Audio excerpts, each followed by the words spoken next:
So with that, it's my pleasure to introduce the next segment of our plenary session.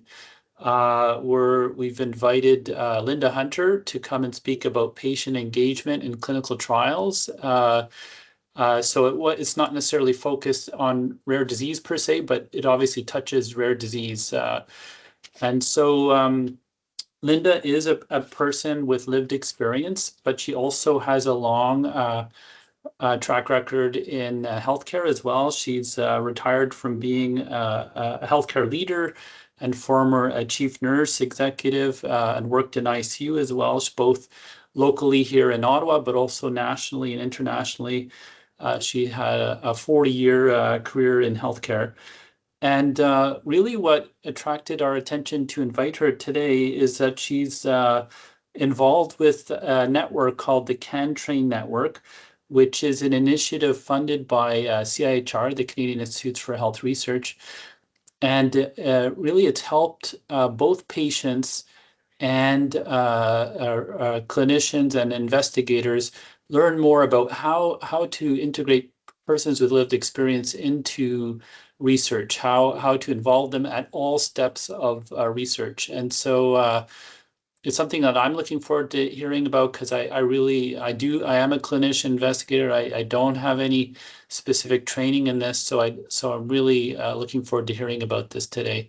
So Linda, thank you very much for joining us. Perfect. Thank you so much for the kind introduction as well. And I know Haley's very, very busy getting everyone coming in, but I think she's also supposed to be sharing my slides. So I'll just, and whoever brought that up, thank you very much. I appreciate that. And I want to say I came in about, I don't know, 40 minutes ago or so. So I heard the tail end of the last conversation. So that was excellent. And while I'm a patient partner, obviously, and we'll be very pleased to talk to you about engagement and research overall, I also want to let you know that in the 90s, 1990 to 2000, I worked at the University of Ottawa Heart Institute. And I was a clinical nurse, and I was also a clinical nurse educator and worked with all of the old guard back in that time. And it was a wonderful, wonderful experience. I'm very pleased to be here. Next slide, please. So I want to go over a little bit. I mean, this is probably a bit of a U-turn from what you've been having in your plenaries up front till now and maybe later on today. But I do want to go over some terminology, talk about the benefits and also the challenges of engaging patients in research and clinical trials, but more broadly research as well, how patients can contribute, but notions related to power and vulnerability. And I'll give some takeaway tools as well and ways to be successful in this endeavor as well. Next slide, please. And I must say, I'm very glad I have someone else doing my slides because I heard the horror story of the end, the event, the leave, and the share slides all being so close to each other. So I have been involved in healthcare for about the last 42 years. I do have a fair bit of experience in diverse areas from clinical care to administration and education. I became a patient myself about 20 years ago. Unbeknownst to me, I was born with spinal stenosis, and when I ended up having arthritis in my spine and degenerative disc disease, I ran into many, many problems with pain and mobility issues. And in the last 6 years, I've had 2 spinal fusions, and I've also had 2 hip operations for total hip replacements. So currently, I work for the last 6 to 8 years as a consultant in patient engagement and research. And if you had asked this clinical nurse 20 years ago if I would be doing this today, I never thought I would. I never thought that there was really a place for people like this. And I'm very pleased to say that there is. People with lived experience and living experience also have diversity as human beings and the expertise they bring to this role. So that's just kind of a little bit of context of who I am and how I like to position myself. Next slide, please. So from CIHR's perspective, and not all, but some of our funding comes from CIHR, there is a definition of patient. It's a very, very overarching term. It's inclusive of individuals with personal experience of a health issue, but also their informal caregivers, and that can include family and friends. So people within the circle of care of the person that's experiencing the health issue. More importantly, engaging patients is the real keywords to me are meaningful and active collaboration. And this collaboration can start with governance. It can start, with advisory committees, board members, priority setting of research agendas, research questions, having input into that, conducting research, being part of the research team and seeing it through based on skills and abilities, obviously, and also knowledge translation and knowledge dissemination. I do want to bring a little key point here, and that key point is, especially for research and clinical trials, when we're talking about patient engagement, we're not focusing on the patient as participant. The patient obviously is a key part that deserves safety, full ethics, quality, respect as a participant in research and in clinical trials. But we're talking about patients partnering in research and ways in which they can do that. And I just bring that up because sometimes there's confusion in what people think what we're referring to. Next slide, please. So there is a little bit of note in terminology. The word patient is probably used less and less, probably because patient kind of designates acute care, tertiary care, etc., or perhaps a patient in primary care. Person or people is more actively used, especially in Europe and the UK as well. Person with lived experience, you'll sometimes see PWLE or PLEX. People with lived and or living experience. It's not just the past experience, it's what you're going through right now with your disease conditions, your frustrations and challenges, and also your hopes and your dreams. And I always add on people with lived experience and expertise. Patient engagement is used very commonly in Canada. Patient and public involvement is very commonly used in Europe, the UK, and in Australia. And we're seeing more patient and public engagement as well. And the citizen kind of scientist, which we see in different domains of, bench research in biology, for example, people out there counting frog songs in the spring, we're seeing those words come into the healthcare world now, and it's coming in as citizen engagement and or consumer engagement. So I just want to give a broad overview of terminology from that perspective. Next slide, please. There are challenges with engagement, and I'd say for most of you that are doing research or clinical care, you've probably experienced those and that are listed here. There is added cost. There has to be compensation costs, honorarium costs, understanding of time to build relationships, trust issues, complexity, and who does what, and understanding and making roles clear, both from the research team and also the people that are patient partners as part of that research team. That includes leading to hesitancy, both in the research side as well as the patient side, and not maybe wanting to co-partner in some of this work. We do a lot of work in tokenism and the role of patient just being a symbol and saying, yes, we have that. And it's very kind of a false feeling of actually people taking seriously the role of patient partnership. And there's always inequities in leadership and lacking of diversity, both in clinicians, clinical scientists, and who is brought forward from the patient partnership world. And there's always concerns that we have underrepresentations of certain populations. However, and if you just do a little click on this slide, you will see that training is very, very important. Ian mentioned CANTRAIN. CANTRAIN was one of the 7 clinical trial training platforms that were sponsored in the midst of COVID by the Canadian government through CIHR. CANTRAIN was a 3-year endeavor. It was supposed to end last September. We got a 6-month extension. We're ending at the end of this month. And some of you might have heard of accelerating clinical trials as well. That was part of the endeavor of trying to increase aspects of success in running clinical trials in Canada. And we really focused on training of trialists, clinical research professionals, trainees at the master's, PhD, and postdoc level, as well as community partners and patients. So really, we have to ensure that everyone comes with an equal foundational level of understanding that allows them to have the tools and the wherewithal to be able to be partnering in this. And that can help patients better understand both the research process, if they don't happen to have a PhD in something that is associated with research, and then be able to contribute their perspectives effectively. But I would suggest, and I think Ian alluded to, training is also needed for the research team on patient engagement. What is it? What isn't? What it isn't? And how best to do it? What's the process? And how do we get it happening? Next slide, please. So just if you do, if you just do a click there, impact of patient engagement and clinical trials. So there are, I guess there we go. Thank you very much. I'm not going to go over all of these. All I want to say is the impact of patient engagement and trials has really been studied more and more in the last 2 to 5 years. There's many different aspects, different teams, different groups, different research endeavors that are saying that there is sound science to now say having patients involved upfront in clinical trials of part of co-generating research questions, prioritizing areas of research, advising on and co-creating informed consent, being part of the input into protocol development, etc., actually helps with retention and recruitment and creates a more successful clinical trial. So I just want to say there is impact data. It's not extensive, but I will say more and more looking at the impact of patient engagement as partners in trials as we move forward. Next slide, please.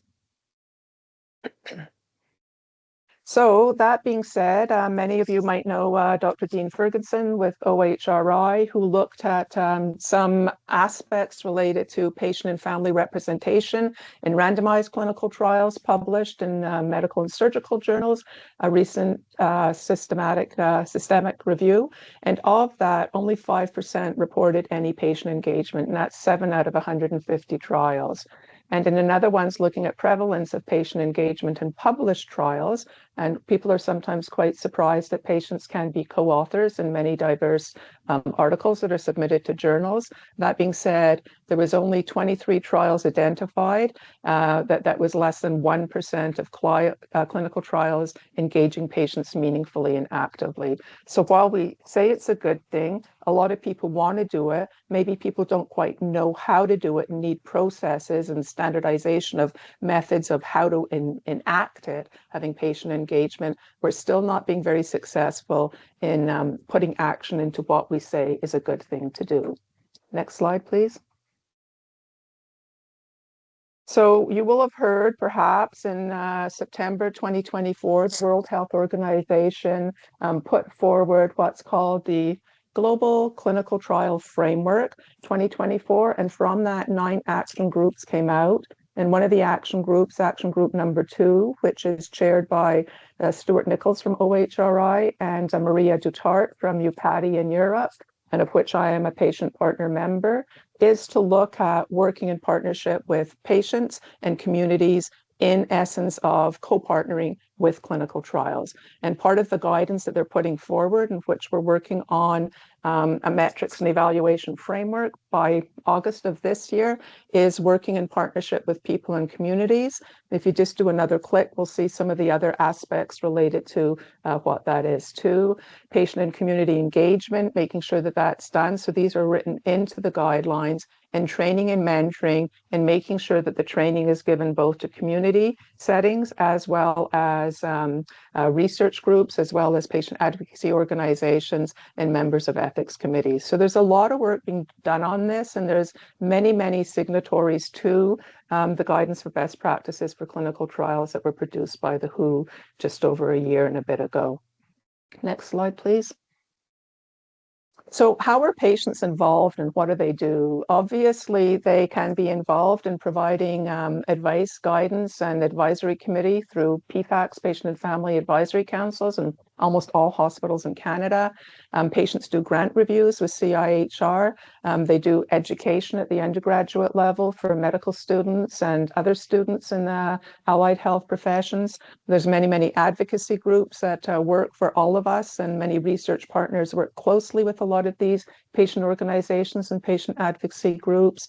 They do knowledge translation, implementation, attend conferences. This is a conference 2 years ago in which Andre Picard hosted a plenary about patient engagement and research. And of the people sitting here, half of them on the panel were patient partners and the other half were researchers. So really working equally together to try to move this forward. There is a bit done with patients and working in policy development, legislation and regulation, etc. But I'd say that's probably a smaller part than perhaps some of the other parts. And I just want to focus a little bit in research now. Next slide, please. There was an article written by a few patient partners from Europe and Canada a few years ago in 2023. Shoemaker, some of you might know Dr. Dawn Richards. She was also a co-author for this.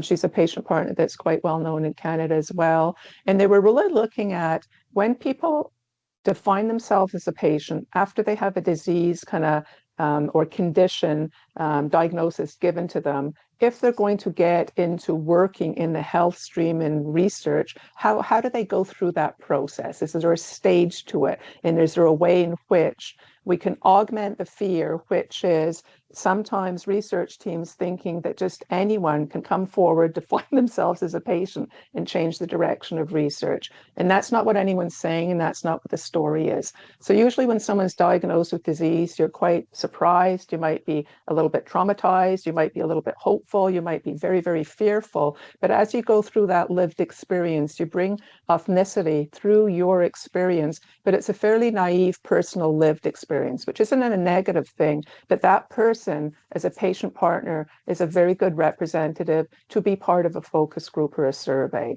As you move forward and you kind of articulate that lived experience into your life, you're able to share these experiences and stories in a better way, in a perhaps one might say calmer fashion, highlighting trauma-informed care, but that might be a good person to give a story at a conference. As one moves on in disease, we all reach out to people that have similarities and conditions, patient advocacy groups, things that are offered by the hospital, etc. So you get a kind of homogeneity of different viewpoints from patients and other peers that you're now speaking to. And that is when a patient partner is really, really well versed in having an advisory capacity of input into research. And then there's patients who have taken courses. They might actually be someone like Dawn Richards with a PhD in biochemistry who has done bench science that understands that, or they might have people that have taken courses like the 41 free online courses that CANTRAIN produced for many people, including patient partners, to understand research. So they're bringing their willingness, their understanding, their foundational expertise to the whole aspect of research. And through this article, Shoemaker and others were saying that is a patient research partner that could be considered research ready. And I just find this definition of kind of placing it and putting people where they're at in their life, where they're at in their expertise, how they can honor that and their skills and abilities they have into that milieu of packages of where people can work in partnership and research. Next slide, please. So I do want to touch very briefly, power exists. We all have to realize that it exists. People can be assertive and confident, and still when you have a disease, you're sitting around a table with a lot of people who are very academically qualified and who are offering treatments that help you have a better quality of life and stay, alive. There are, issues about control, influence and decision-making that we just have to be honest about and take into consideration. So for the most part, patients do not usually hold the power. So we have to just understand and appreciate that and say, how can we set an even tone to allow people and facilitate people to be able to be part of that conversation? So I just want to say it exists. We have to realize it's there, and we have to honor supporting the people that might be in vulnerable positions because of power differentials. Next slide, please. So power always takes us to vulnerability and a feeling of vulnerability, and ways to counteract what one can see in power imbalances, tokenistic behavior, etc. Training not offered, people not really understanding the acronyms that are coming forward and what people are talking about, yet someone wants their opinion on it. We really have to commit to what I call genuine partnership. We have to be very transparent in our communication, make sure that there's equitable, compensation and recognition for input, and that can look different to different people. We could talk about that a little bit more if people want to, and make sure that there's ongoing support and training, both for people in the research team, clinical research coordinators, associates, trialists, statisticians, methodologists, as well as the patient partners in your team, and always commit to EDIA practices within our research environment. Next slide, please. So just looking at some ground rules for success, it's clear communication. We talked a bit about genuine engagement. I'll talk a bit more about it. But when patients are involved, they really want to know what is their shoulder accountability? Like what are they doing? I'm an international patient engagement lead for the Marvel project, which is 4 different countries, Canada, Hong Kong, the UK, and Sweden, looking at aspects of both brain and heart health as it relates to dementia. And we want to make sure that we're always letting people know what it is, what part they are doing in it of the project or research, what their accountabilities are, and how everyone will be working together. And that really takes a lot of time and effort to ensure that that communication is back and forth, close feedback loops, and is clear. We talked a bit about recognition. Recognition could be co-authorship, it could be acknowledgements, it could be compensation, etc. But if we're going to be bringing people on to work with us who represent patient partners and they don't have equal decision-making power on the teams that they're working on within reason of all the responsibilities around the table, we're really not pushing the agenda forward appropriately. So we have to really truly value and respect our patient partners. And as one works with them more and more, it's very interesting to see the diversity in patient partners, what they bring, their professional and lived and living experience and their expertises from different points that all kind of go into the same circle. Next slide, please. So this just gives us some information on if someone's saying, well, what is this genuine engagement all about and how do we do it? I'm not going to go through all of them here, but there's many, many different ways in which that can be done. And I do want to highlight the evaluation of patient engagement in research is something that we probably do not do as often as we should do.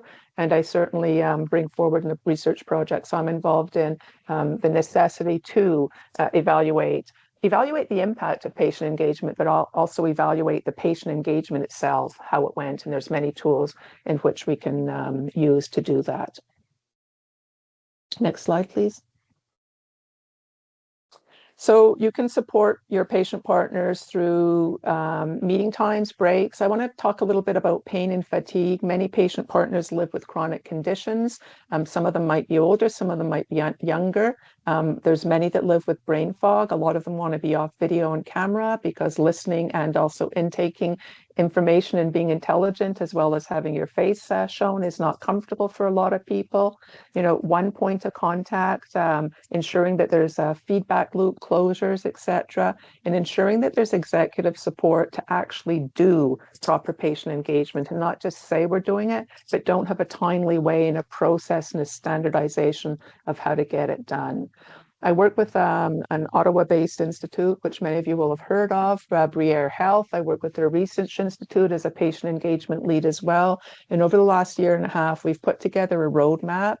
We started with a roadmap to have standardization for patient advisory committees and all the different ways you have to build trust, form the relationships, talk about compensation, set up meetings, invite people. I think when people have a way in which the executives will support that work to get done and ensure that there's people to do it so that we can bring people on successfully, it's really worth, you know, preparing the wall to get painted properly, 80% of the work, to actually do the painting, 20% of the work. Next slide, please. So we can go on. I just want to talk a very little bit. If Ian and I have a little bit of time, I'm not quite sure you're on a different time agenda. So if I have to stop, please just butt in and tell me that I have to stop. But I wanted to give some examples of where there has been successes in my mind. So CANTRAIN, the Canadian Consortium of Clinical Trial Training, there was 2 co-applicants on the grant that were patient partners. There was 2 governing council members. One was a patient partner, one was a CEO of a community organization. We formed a national patient and community partner working group that guided strategy for everything that we did. And it was co-hosted by myself and by an academic, clinical scientist. And then we had a patient and community partner stream led by a patient partner, and we had 3 patient partners that were core in the team. We had 15 patient partner experts that were subject matter experts that helped us co-create courses, and 35 patient partner mentors. And we created a very innovative patient partner mentorship program with scientific mentors, with master's, PhD, and postdoc mentees. And we're now up to 48 patient partner mentors working with clinical scientists to mentor trainees over a 6-month period with very successful outcomes. We also did patient partners reviewed all materials, whether they were going for trialists, research professionals, or patient partners, and they did user experiencing testing. And we had 10 patient partners doing that and had 3 patient partner members and a content review board.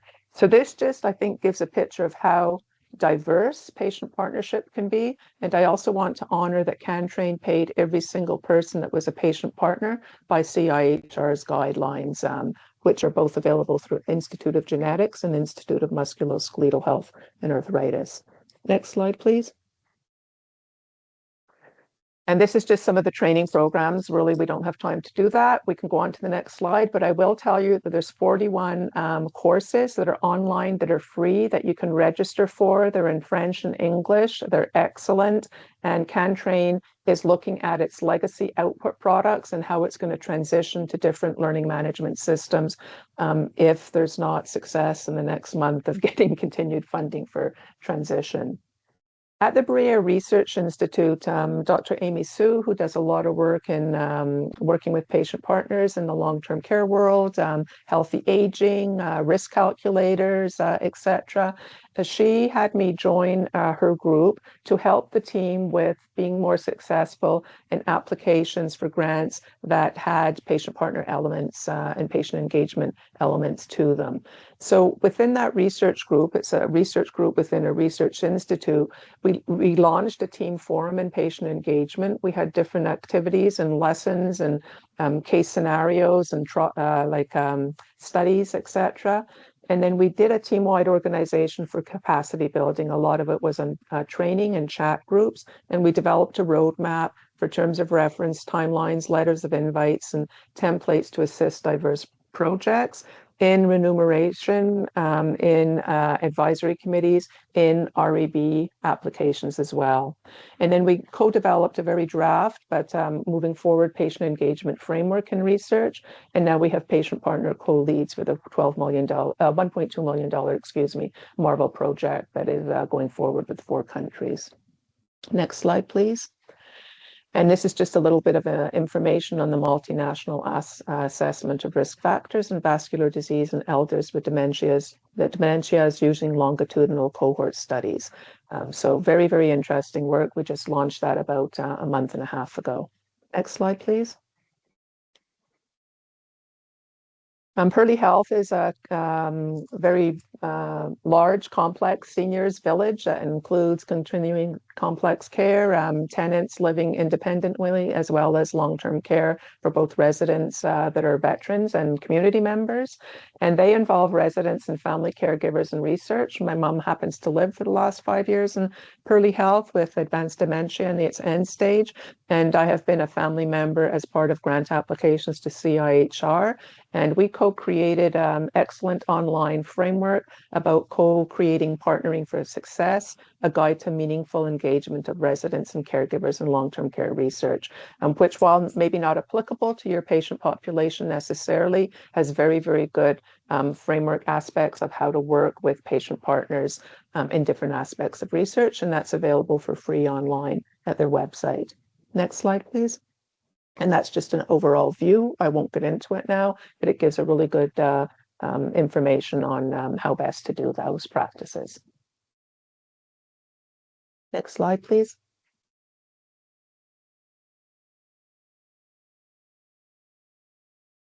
So my hope for the future is over time that more clinical trials will have a patient co-PI. I'm currently co-PI in 1 trial and a co-applicant in 2 other research projects, both national and international. And I know that more of my peers are doing the same type of work, that we all hope that and realize the necessity that budgeting for research has aligned for patient engagement. And that's a very tricky one, but a very important one. And I feel everyone's pain in that, and that patient partners feel supported in research, whether they're participants in the clinical trial or they're partnering with the research team. And that we teach about patient engagement at undergraduate and graduate level. You know, I don't know that we do enough to train the caliber of researchers that we need right now before early career research type phases. I know when I trained in nursing way back, you know, 40 odd years ago, none of this was discussed. And a lot of people that are in positions of power, whether clinically or in research, were trained like me way back as well. So we really have to do a bit of a better job in the university and college setting for that. And I think there's a big space where we can align clinical care and research care much more strongly. And that research ideas and strategic planning are co-led by patient input and guidance. I've been part of 3 clinical trials, and I'll tell you right now, as a patient partner, we want research done with us, on us, with our input for aspects that really make a meaningful difference in the way that we live life with the diseases that we're living with. So I think I'll stop now. Ian, I do have more information in my slides, which I'm sure will be shared with aspects related to how to evaluate. But I thank everyone for listening, and I hope this was helpful to see a slightly different perspective from perhaps your other sessions today. Thank you, Linda. That was wonderful. So just to remind people, there will be an opportunity to ask questions. Dr. Burney will ask questions after Dr. Miller's had a chance to speak. So that'll be roughly in about 30 minutes time. You can feel free to type your question in the chat or wait till after Dr. Miller's had a chance to speak. So it's wonderful that people have been able to rejoin from the previous session. So again, apologies for the IT difficulties. So with that, I'd like to introduce our last session in the plenary session. It's the use of AI to enable research and enhance the care of patients with rare cardiac diseases. I have the pleasure of introducing Dr. Robert Miller, who's a clinical associate professor in the Department of Cardiac Sciences at the University of Calgary.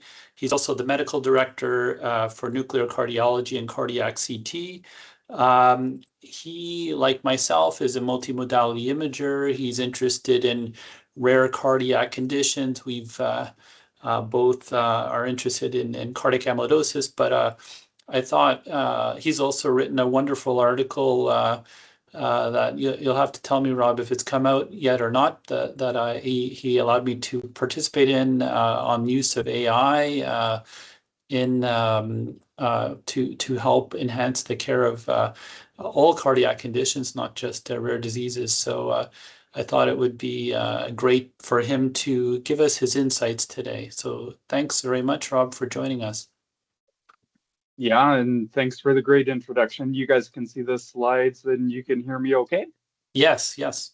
Awesome. Okay, so I'll try to see if we can catch up a bit of time. So I was asked to talk about AI to enable research and enhance care of patients with rare cardiac diseases. I do have some disclosures that are potentially relevant, including research support from Alberta Innovates and some consulting support. So when I was thinking about the title, when I first thought it, I was like, oh, this will be easy. This will be a slam dunk, easy talk to put together. And then I was thinking about it more. It's like, well, actually, this could go a lot of different ways. And really, that's because AI can potentially enhance a lot of different aspects of care for rare disease. So instead of focusing based on research, especially in the context of our previous talk where it's like really clear that research should be clinically focused, trying to enhance patient care, I thought it would just focus on how AI could enhance patient care directly. So when you think about that, there's different tasks that I think AI is particularly well suited to, including case identification, which is particularly problematic in rare disorders, risk stratification, and then maybe treatment response. So in terms of learning objectives, I thought we'd focus mostly on how AI could help us with rare disease identification, and then discuss some approaches for risk stratification in rare disease, which is mostly going to be amyloid, and then highlight roles for disease monitoring. We'll also talk about some limitations for AIs, particularly in the context of rare disease. as we go through. So in particular for those challenges, these are challenges that are common across all AI applications, but you need good ground truth, and this can be particularly problematic for rare disease. So if there's a disease that we know is out there, we just don't know which patients there are, then you already don't have any ground truth to train from. So essentially you need a cohort or a data set where you know who actually has the rare disease. So if the issue is that the rare disease is out there, we have no idea how to find the patients, then you may never be able to train unless somebody has actually gone through and curated a data set. The second issue, which is more particular just to AI, is how to access data from different jurisdictions. And obviously, there's been a lot of shifts in how Europe views data access, but there's always some difficulties with sharing US and Canadian data. And then whether or not you can actually combine those two things to get these large external cohorts that actually have the ground truth can be quite challenging. So I think one of the holy grails that we would all love is if we could just go into Epic and pull out from this EHR data who has which disorder and avoid all testing, just be able to identify them just from EHR data. So I thought I'd highlight some Canadian data that was thinking along this lines. So this was a search algorithm to identify patients with rare genetic disease. And this was a pediatric focused paper. So really they were just highlighting these provincial criteria for whole exome sequencing. And you can see the criteria up here. I'm not going to read them to you, but the goal was to go into an electronic health data set, go through the rules that would identify patients who are a candidate for whole exome sequencing, and then try to arrange follow-up. So I think this highlights some of the potential issues with rare disease, because if you're thinking about who really needs whole exome sequencing, you're talking about a very small proportion of the population. So you can see here they were training data sets just from 438 patients because they could go in, and this was an amount of data that was manageable. And then they had a test data set that they then went in and reviewed to see if they were actually true positive, should have some testing done. So they developed different algorithm versions, and essentially what they were doing is excluding more and more patients to try to make it more specific. So you can see the issue with the first algorithm is they would have flagged a substantial proportion of these cases as needing sequencing, but there were no true positives. And actually, if you work your way down to an algorithm that excludes 99.9% of patients, the specificity is quite good, but the yield still is quite low with positive predictive values, only 54 out of 354 cases. This is a bit further complicated by the fact that maybe some of these patients don't actually want testing, so they reached out to all 54, only 30 patients really engaged. Only a small proportion of that 30 actually went for testing. So the yield out of this 262,000 cases ended up being 4 new diagnoses. So if you put 262,000 people into the top of this filter, 4 patients come out the bottom. So maybe not the highest yield approach, just using EHR data. I mean, that was pretty rare. Amyloid, we think, is much less rare. So this was a cohort or a study that was looking at electronic health record data to identify ATTR cardiac amyloidosis. So here they had a few separate cohorts, but they were using administrative data to identify patients just based on billing codes. And this was to identify patients with ATTR cardiac amyloidosis that could then be tested prospectively. So these are the cohorts that were involved in this study. They started with a paired cohort of 1,000 patients with ATTR cardiac amyloidosis and 1,000 patients without. And they used that to train the model, and then they tested in several external populations. So another issue when dealing with rare disease is like, how do you deal with rare class imbalance? So you can see how they approached it here, which is 4 of the cohorts were paired. So cohort 1, 2, 3, and 4, you can see they have equal numbers of patients with amyloid and non-amyloid control patients. And then the true external population is this cohort 5, where you see there's 260 patients with amyloid out of 40,000 patients. So a small proportion, but the question is whether or not the algorithm can perform well in prevalence that is reflective of what we'd expect in a true screening population. So what you see here is the prediction performance based on area under the curve. And in the cohorts that it was derived, AUCs were quite good. The AUC in the true external population was down to 0.80, and you can see that that's a significant decrease from especially cohort 2, but still providing reasonable positive predictive value and negative predictive value. Where things sort of fall apart has to do with the sensitivity and specificity, and then what that would mean for your false positive caseload. So sensitivity in cohort 4 was down to 61% and specificity only 80%. So if you extrapolate that out to a population with a prevalence of 2%, you can imagine you're actually going to end up with probably more false positives than true positives. So electronic health record data has a lot of limitations, including the fact that usually what you're trying to do is identify patients that had the disease that was already diagnosed, especially if you're using billing data, just not flagged and treated that way. When we're talking about screening, usually we want patients that there's no other clues that would make you think they have amyloid, just it comes up. And as we all know, ECGs are used in a lot of patients, whether or not we think they have a specific cardiac disease. Almost everybody gets an ECG at some point in their life.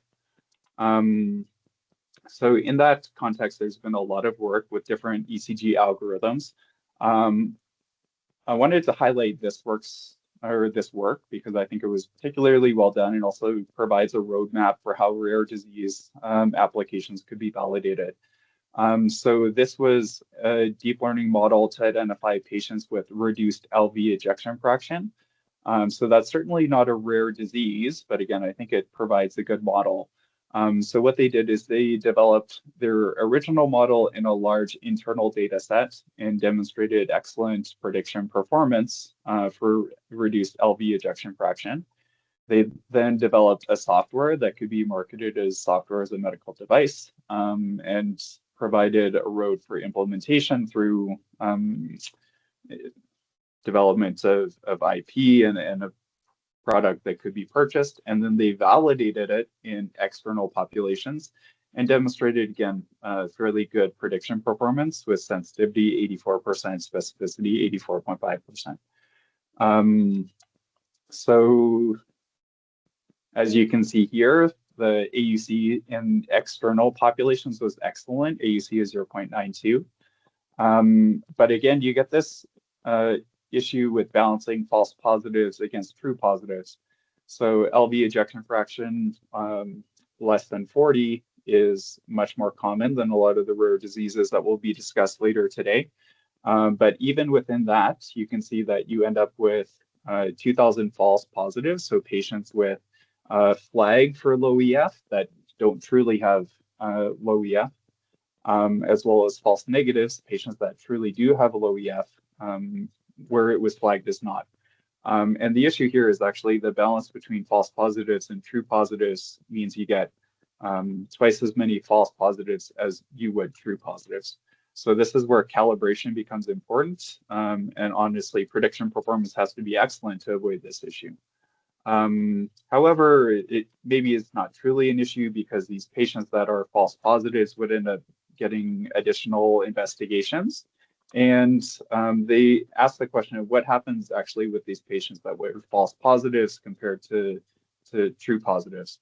So here they had validation of outcomes in those patients. And what you can see is that in terms of all-cause mortality, patients with a flag for abnormal ejection fraction actually did quite a bit worse than patients that had a flag that was negative and truly had normal LV function. The highest risk patients were patients that were flagged as true positives and actually were positive. And in between is this false negative group. So these are patients that had a lower risk ECG, but high risk echo in terms of low ejection fraction. So although these false positives seem like they're creating a lot of extra work, maybe these are patients that actually require additional follow-up because there's something about their ECG that makes them screen positive. So moving on to something that's actually a little bit more rare because that was the topic. So this was a deep learning model that was designed for identifying patients with a phospholambin gene mutation. So here, what they did is they took an internal cohort of patients that had phospholambin and a control cohort that had 135,000 patients. They matched them 1 to 20 based on age and sex, and then did a cross-validation as well as internal holdout test. The model incorporated gradient class activation mapping, which is just a method to identify the area on the ECG that's highlighting differences. So on the left, what you can see is the superimposed average ECG for phospholambin patients, which is in blue, compared to control patients, which is in red. So you can see that there's significant differences in terms of T-wave morphology, as well as QRS voltages. And those are the areas that were being highlighted by the model, in particular in AVR and V3. And then they did an additional step, which was to try to differentiate, are the ECG features enough, or is the deep learning model really incremental to that? So what they did is they extracted all the ECG features that were being flagged by the deep learning model, and then they put them into just a regression model to try to identify, is it just the quantitative features, or is it truly something about the deep learning model? And what you can see here is that the C statistic for the deep learning model was the highest, certainly beat out the baseline logistic regression model, but didn't clearly outcompete the model that incorporated all of the quantitative features, which was that updated model. So potentially there's something the ECG that could be helpful in identifying those phospholambin gene carriers, but again, how many false positives would you get relative to the true positives is unclear. Part of the trouble with training for rare disease is, again, how do you get a large enough training cohort that you can develop a highly accurate model? One way to work around this is called transfer learning. So this was a setup for a ECG system that was for identifying Brugada. So what they did first was they developed a model that was trained to identify right bundle branch block versus non-right bundle branch block, and then used that model, retrained it for the purpose of differentiating type 1 Brugada from non-Brugada. So this is a way that you could maybe train this deep learning model with less data than if you had to train it just on Brugada ECGs alone. And here you can see the deep learning model in the test set performed about as well as cardiologists. Depending on which cardiologist you were sort of comparable to different thresholds on the deep learning model. And it also performed fairly well in this independent test set. As you can see here, actually, you end up with a good balance between false positives and false negatives. But again, this was a selected cohort. So this wasn't applied in a non-paired cohort. So it was a cohort of paired Brugada and non-Brugada. So as soon as you start applying this in a population that has a much lower prevalence, you'd expect that false positive number to increase significantly compared to the true positives. So all of this is still just for one task. It's probably beneficial to be able to identify many different things from an ECG. So another way to approach this is to train a foundational model. So essentially, you're trying to teach the deep learning model everything you can about ECG. And then once you've trained it on all the easy stuff, you can start asking it about hard things. So this was done in 1.6 million ECGs. So first they trained the model on 68 different ECG labels. And then once they had this trained foundational model, they tested it on training for more specific rare disease. And here it was carcinoid pericardial constriction and rheumatic doming of the mitral valve. So this is to try to differentiate the benefits of a foundational model versus just training models from scratch for each of the tasks. So they did have 68 diagnoses that it was trained on originally. So as you can see, there were 20 rhythm disorders, some conduction abnormalities, axis deviation, chamber enlargement, essentially anything you would code on an ECG board exam is what it was trained on. And then they tried to evaluate the benefit of this approach compared to just training models from scratch. So as you can see on the upper left, the model from this fine-tuned foundational model did significantly better from a model trained from scratch, which was essentially no better than flipping a coin, with similar benefit for pericardial constriction as well as rheumatic doming. So this is a way that maybe you could send the ECG out to use. I'm not sure if you guys read and use in Ottawa, but it could come back and say, well, on top of these 68 flags that I've been trained to look for, maybe there's an increased risk for carcinoid or constriction or rheumatic doming or other things that might be of interest. So ECG is great because everybody has them. However, there's a lot more information in images potentially than just an ECG alone. So in that context,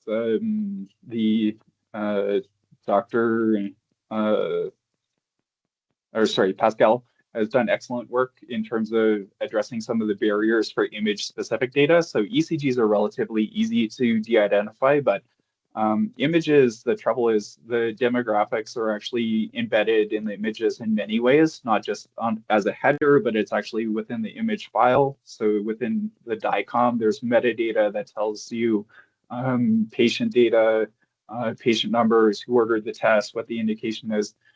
So to scrub all this data off to train things is quite difficult.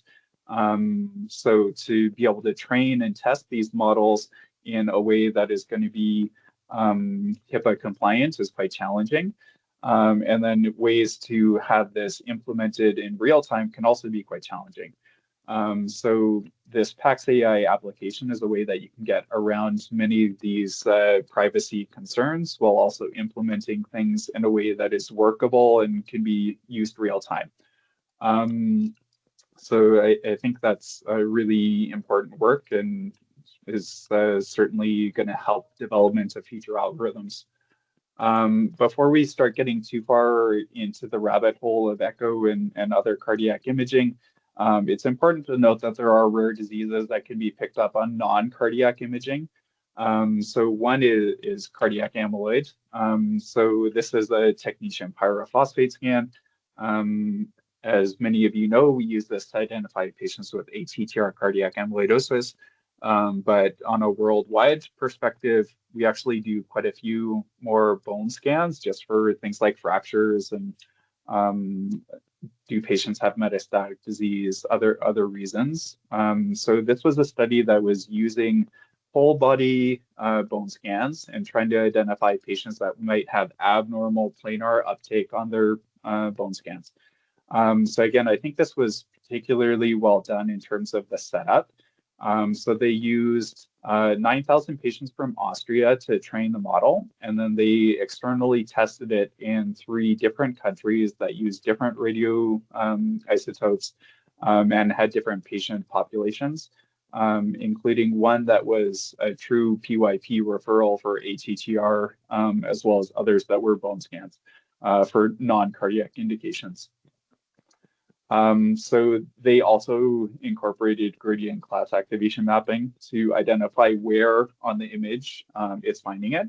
And these methods for attention are always helpful because what you want to see is that the model is actually flagging based on things that we would flag clinically. So here what we're looking for is this abnormal cardiac uptake. You can see on the bottom left that that patient has sort of a circle within this planar image that's uptake within the LV, just seen in short axis. And on the bottom right, you can see a patient with more significant uptake. So they went on to evaluate this, like I said, both internally and externally, and had excellent prediction performance for abnormal planar uptake. This is a way that you could flag patients that would benefit for going for a PYP with SPECT imaging to confirm that it's truly ATTR cardiac amyloidosis. Sorry.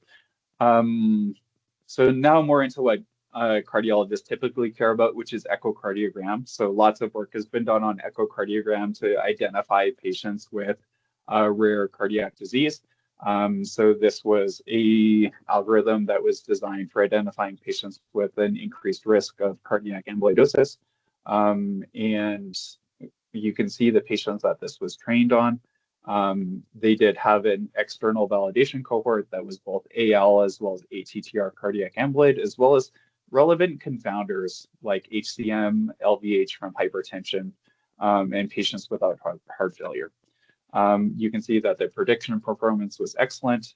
And another thing that's really important is, again, calibration, showing that calibration was quite good in this overall data set. They then compared it just to the quantitative metrics you could pull from the echocardiogram. You can see that the AI model outperformed just the quantitative metrics from an echo. Realizing that we're behind, I just want to highlight that this is not the only group that has done this type of work. This was another study, very similar setup, using apical 4-chamber CINEs, and they demonstrated that it could be highly accurate for identifying cardiac amyloidosis. And you could also incorporate different echo clips as well as different echo features to try to improve prediction performance.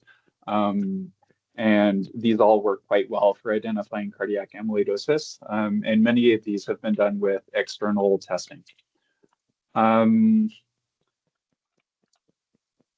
Oh, sorry. So just one pitch for POCUS. I'm not a huge fan of POCUS because I frequently get more POCUS questions that are just not great imaging versus real findings. But this was a study that used the AI-assisted POCUS and then used this for identification of rare disease.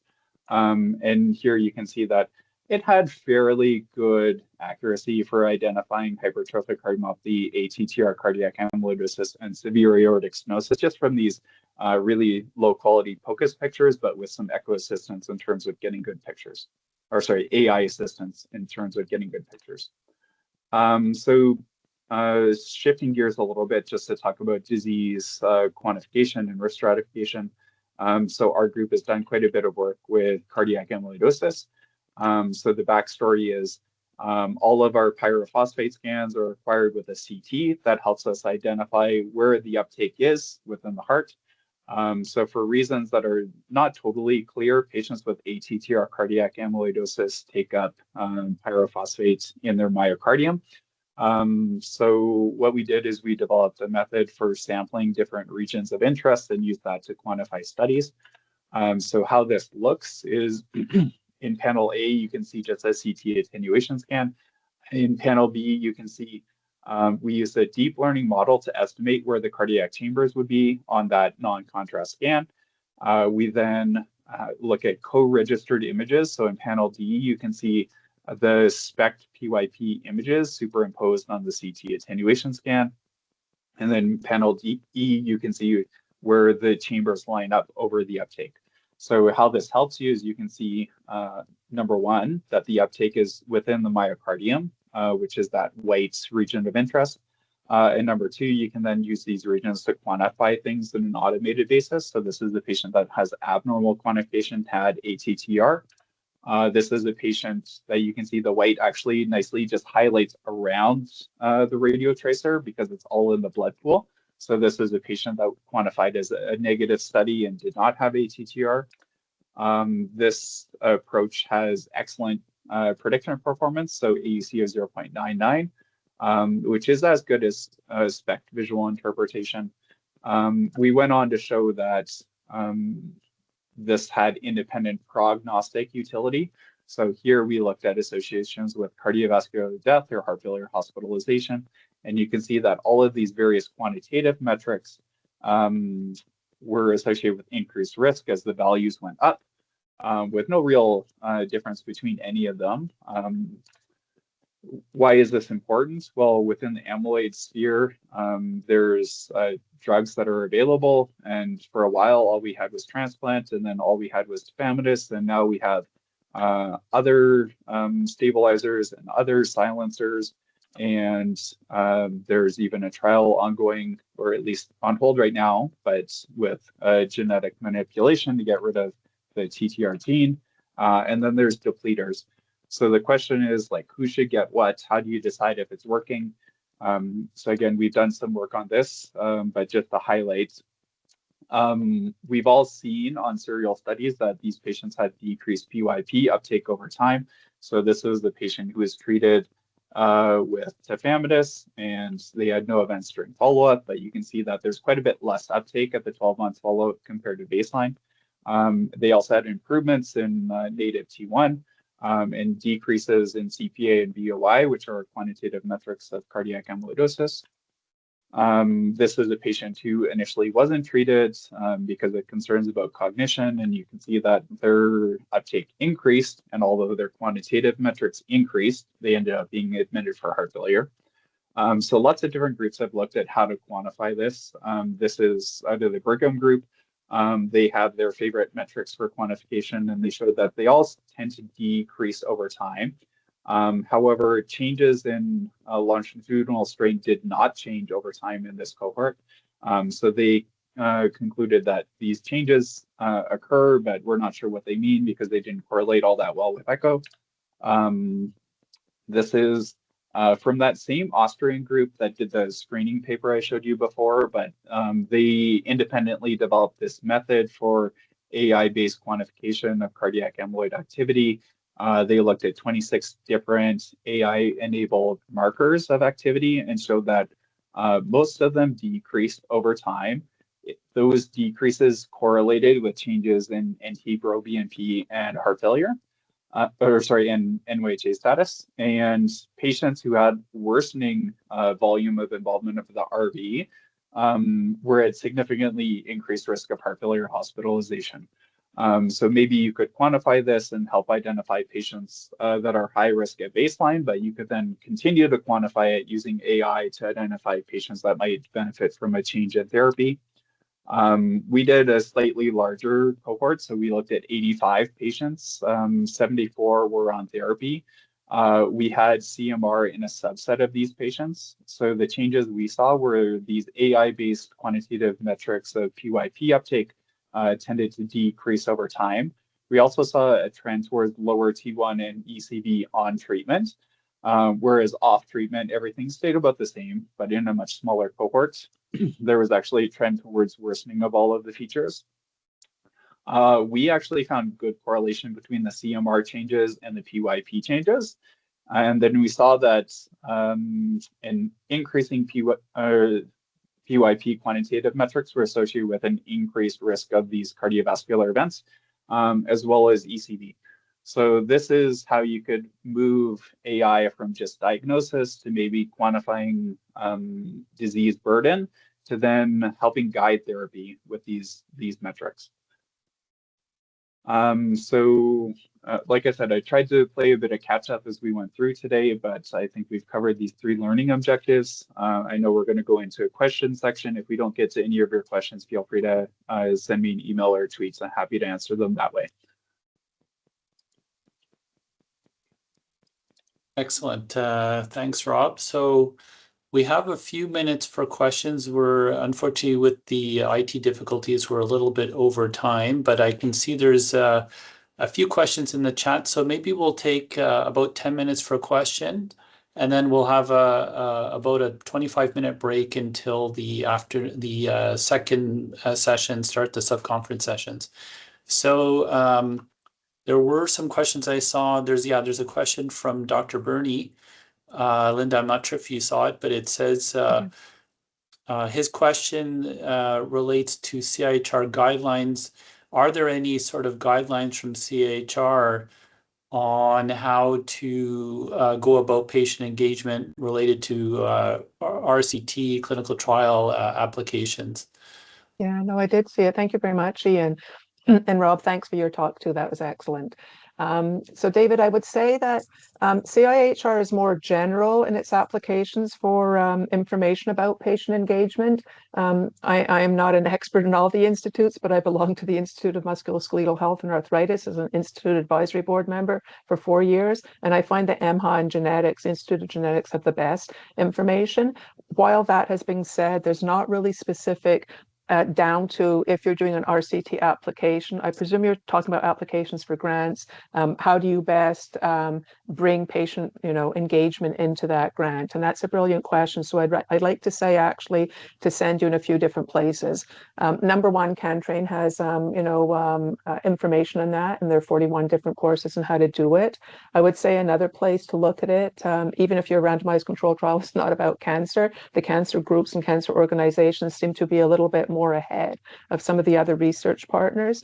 So Canadian Cancer Trials Group for patient representatives has very good information about integrating outcomes that are important to patients and how to do that as you go through the grant process and writing up the question for RCT protocols. There's also PACT Canada that does some pan-Canadian initiatives focused on increasing patient centricity throughout RCT planning.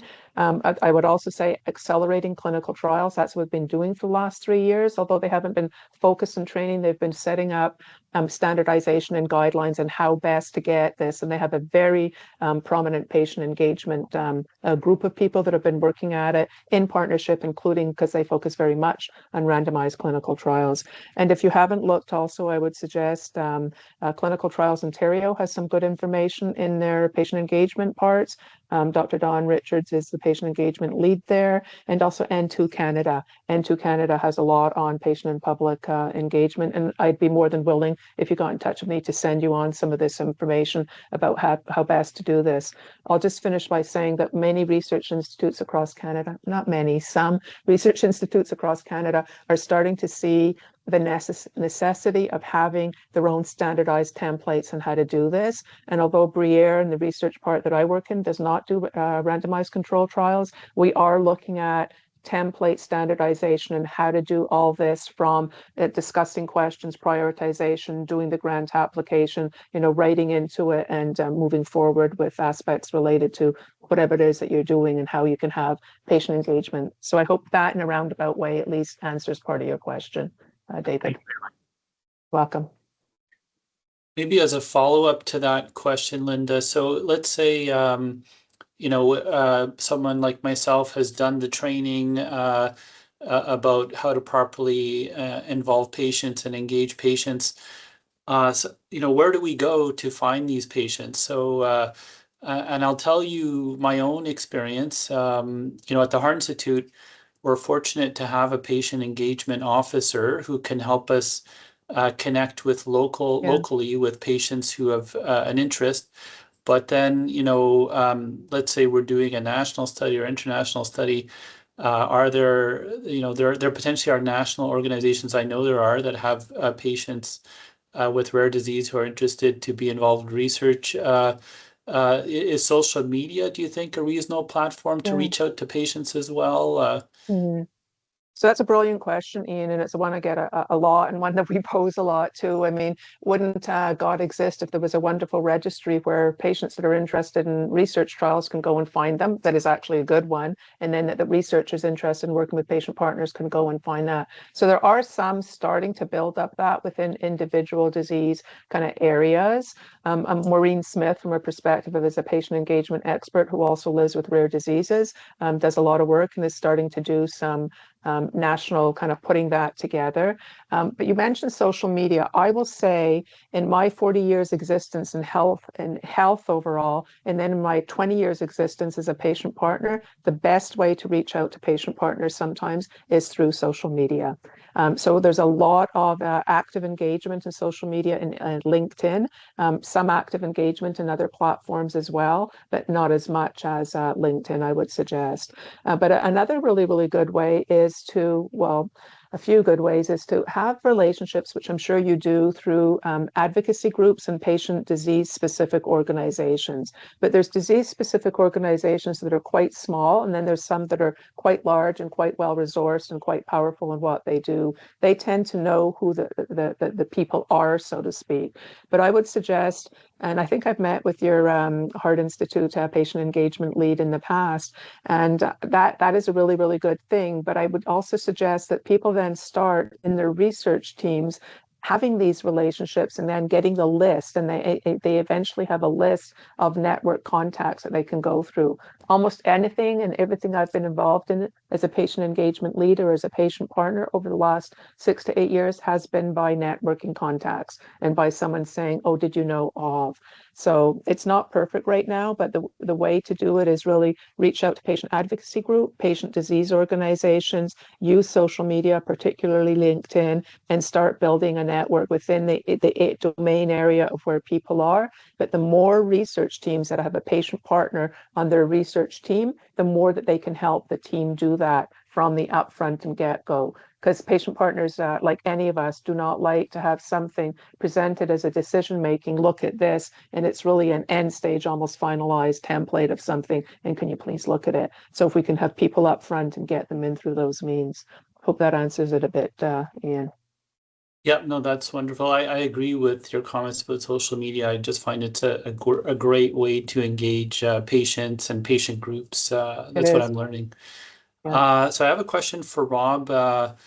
Rob, do you have experience with, I don't, maybe this wasn't the focus of your talk, but I'm going to ask it to you anyway. But do you have experience with, there are tools out there that physicians and potentially patients can use to identify if they have a rare disease. So there's open evidence, AI. There's also in Epic, there's a feature called lookalikes, I believe, which I haven't used, but meaning that you could go into lookalikes and say, I have a patient with these features on my EMR. Are there any other patients out there on the, and it'll look globally, internationally on all the Epic EMRs to see if there's another patient out there that's similar to what you have. And maybe the other group has come up with a diagnosis. So I don't know if you can speak to the accuracy of these things. These are open evidence was developed by some big names, Harvard, MIT. So do you have any thoughts about those? Yeah, I think we've all seen these anecdotes as well of like somebody who went undiagnosed for years and then went to their favorite large language model and put all their symptoms in and came out with the right diagnosis. We've done some work like with large language model on board exams, and I would say in general, like board exams are actually quite easy because usually all of the clues that you need are carefully embedded into the stem. Particularly if it's a short, like a multiple choice board exam. So we use ChatGPT and other large language models to do the nuclear cardiology boards. And in that context, they did okay, like they sort of just passed. So they were functioning as well as I would expect like our most medium of colleagues to function. We did a little bit better if we trained them just on nuclear cardiology textbooks right before. So you load them as like prompts before so that it has context specific knowledge, and then the accuracy did improve. So in that context, like, I don't know if they're quite there yet. However, like the speed at which they're developing things is astronomical. So it's always going to come down to how the data that they're trained on and how well all the rare diseases are identified within them. Do I think eventually we'll live in a world where we can use these to help find all of our rare diseases? Yes. Do I think it could help you broaden a differential within your own clinical practice? Maybe, but would I rely on it solely for diagnosis? No. I haven't seen any paper saying that it can diagnose a rare disease with excellent accuracy without a high false positive rate.